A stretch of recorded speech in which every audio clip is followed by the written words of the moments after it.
எதிர்க்கட்சி தலைவர் திரு பழனிசாமி அவர்கள் இந்த பகுதிக்கு வந்தால் மட்டும் தன்னை மேற்கு மண்டலத்துக்காரன்னு சொல்லிக்கிறார்.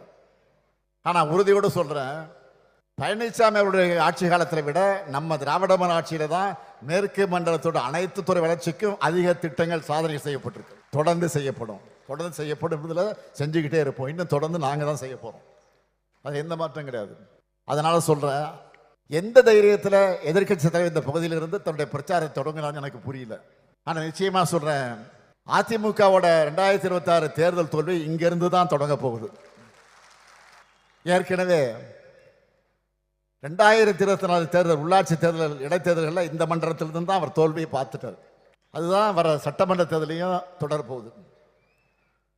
ஊரா சுத்தன டிராவல்ஸ் பஸ்ஸில் போய் பொய்களை கத்தி உறக்க பேசினா தன்னுடைய அலங்கோல ஆட்சியை மக்கள் மறந்துட்டு இவர் பேசுறதெல்லாம் நம்புவாங்கன்னு நினைச்சுட்டு இருக்காரு.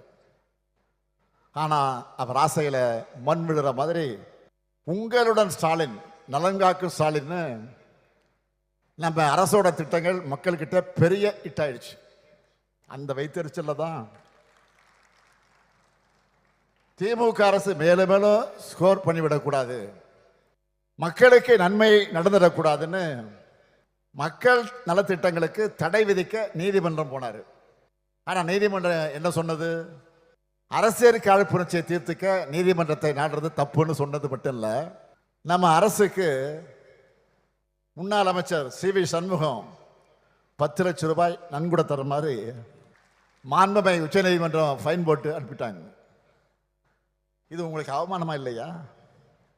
அது மட்டும் இல்லை, பொருளாதார வளர்ச்சியில் இந்தியாவில் பெஸ்ட் மாநிலம் தமிழ்நாடு தானே நாங்கள் சொல்லலை. அவங்க கூட்டணியில் இருக்கக்கூடிய ஒன்றியத்தினுடைய பாஜக அரசே அறிக்கையை கொடுத்துருக்கு.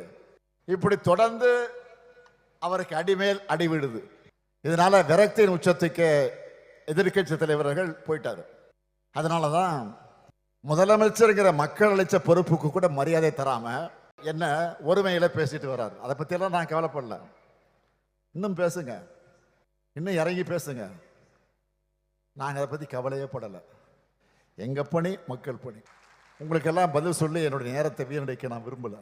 என்னை பொறுத்த வரைக்கும் பேச்சை குறை, செயலில் நம்ம திறமையை காட்டணும். ஏதோ தன்னை எம்ஜிஆர் நினச்சிக்கிட்டு, ஜெயலலிதா அம்மையார் மாதிரி நினச்சிக்கிட்டு சவுண்டு விடுறாரு. ஆனால் பாவம் அவருக்கு தெரியல, அவருடைய வண்டி கிளம்புனதும் அவங்க கட்சிக்காரங்களை, சொந்த கட்சிக்காரங்களை என்ன கமெண்ட் அடிக்கிறாங்கன்னு அவருடைய எந்த சதி திட்டமும் நம்ம அரசோட சாதனைகளை முன்னாடி எடுபடலை, இனியும் எடுபடாது.